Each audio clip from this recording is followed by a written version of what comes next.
Kadosh Boker Or Mishna Yomi Masechet Shevuot Perek Bet Mishna Hey and Perek Gimel Mishna Aleph. Rabbi Eliezer comes and he says, Hasheretz v'ne'elam mimenu. When it says if a person is going to touch something which is tameh, we're talking about whether it's a carcass of a sheretz, and then it was forgotten by him. Okay, alehelem sheretz chayav ve'eno chayav alehelem mikdash. So he's going to be obligated on that he forgot that it was a sheretz, that he became tameh through a sheretz, and then when he went into the Bet HaMikdash, he's not obligated for forgetting, right, that he was in the place of entering the Bet HaMikdash. Right? Rabbi Kiva says v'ne'elam mimenu v'tameh v'hu tameh. What does that mean? That he was forgotten, he was tameh. Al helem tumah chayav. He's going to be chayav on helem tumah, that he forgot about touching tumah, but he's not obligated on forgetting the place that he was entering, which was the Bet HaMikdash. Meaning there's going to be a machloket on what is he going to be obligated, when he forgets about the tumah or he forgets about the mikdash. Okay? So Rabbi Ishmael comes and he says, v'ne'elam shte pamim. Why does it say twice v'ne'elam? Say that he forgot. So it's coming to teach you lechayev al helem tum'ah ve'al helem mikdash. It's coming to obligate you on both. That means even if you forgot about the tum'ah or you forgot about the Bet HaMikdash, that you're coming into a place which is going to be holy that you're not allowed to come to, you're going to be chayav on both of them. Okay, next. Perek Gimel Mishnah Aleph.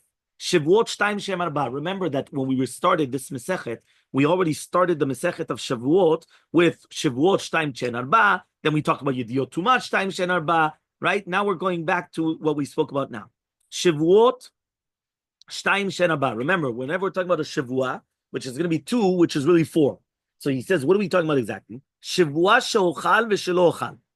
It means a Shevuah that I'm going to eat or I'm not going to eat. That's already 2. Plus, she'achalti v'shelo achalti. Sorry. On the past, that I did eat or I didn't eat, which is on the past. So that's why it's Shevuot Shtaim, which becomes 4, which becomes, right, 4 in total. Shevuah shelo ochal ve'achal kol shu chayav. So if a person comes and he says, he makes a vow, right? He swears that he did not eat, right? Or that shelo ochal, sorry, it's in the future. Shelo ochal, right? He's not going to eat. Ve'achal kol shu. He eat a little bit. He's going to be chayav. Divra Rabbi Kiva, this was Rabbi Kiva. Amrulo le Rabbi Kiva, they told Rabbi Kiva, Hechal matzinu be'ochel kol shu shu chayav shezeh chayav. He says, where in the world did you ever see that if you ate a little bit, you're going to be chayav? It doesn't exist. In any single avirah, there's always going to be, Okay, one second. Elmaleh and Rabbi Kiva, says Rabbi Kiva, right? He comes and he says, right? Usually, whenever we're talking about malkut, there always has to be a certain amount, right? So he says, Elmaleh and Rabbi Kiva comes and he says, he says, and where do we ever find a person that he's speaking, right, brings a korban to atone for something that he created himself? It doesn't exist also. Meaning, just like, right, meaning chametz is a yotzei min haklal from any other avirah.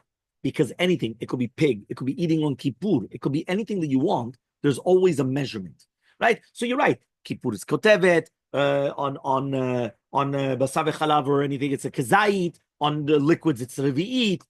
There's always, right?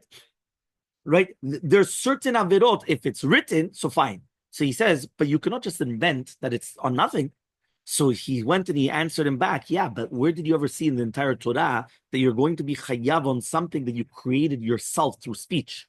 Meaning every single avirah is an avirah from the Torah. So if it's an avirah from the Torah, you're going to come, okay, fine. So you put it into where the Torah writes it. So if the Torah tells you it's kol shu, it's kol shu. If the Torah tells you this, it's this, that. But now, where did you ever find it that you created an avirah?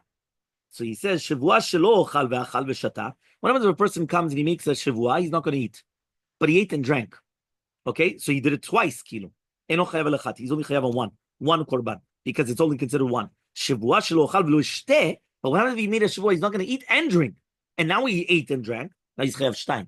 Because the fact that he said he's not going to drink, and now he did drink, so it's 2 different categories. When a person comes and he says he's not going to eat, and then he ate and drank, it's all one thing. Eating and drinking was one thing. But the second that he specifies he's not going to eat and he's not going to drink, now it's considered 2 separate avirot.